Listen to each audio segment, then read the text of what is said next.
भारत और चीन के बीच सीधी हवाई सेवाएं जल्द ही फिर से शुरू होने जा रही हैं।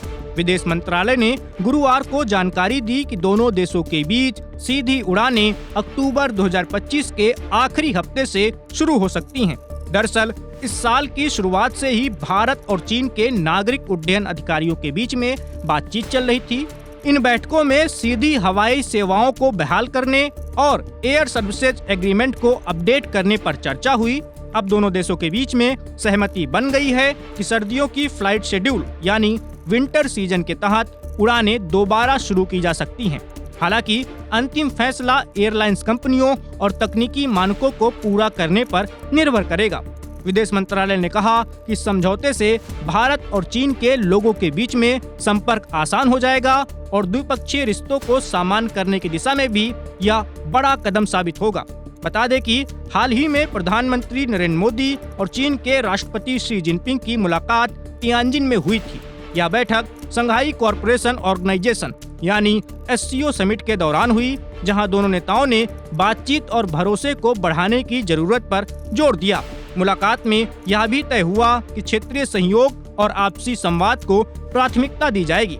बता दें कि यह सब प्रगति तभी संभव हो पाई है जब दोनों देशों ने 3500 किलोमीटर लंबी वास्तविक नियंत्रण रेखा यानी LAC पर गश्ती प्रोटोकॉल को लेकर समझौता किया। इससे पिछले 4 साल से दोनों देशों के बीच में चल रहे तनाव में काफी कमी आई।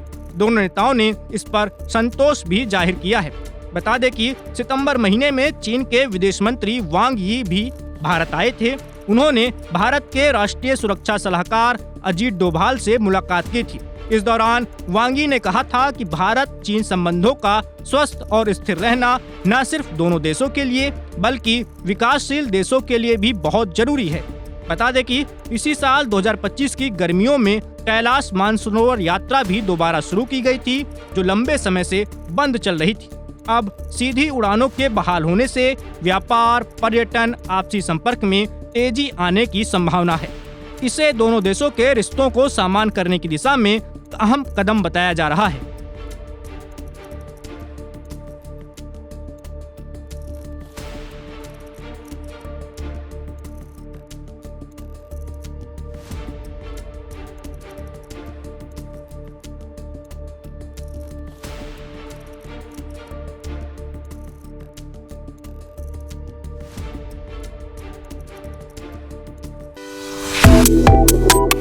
Subscribe to One India and never miss an update. Download the One India app now.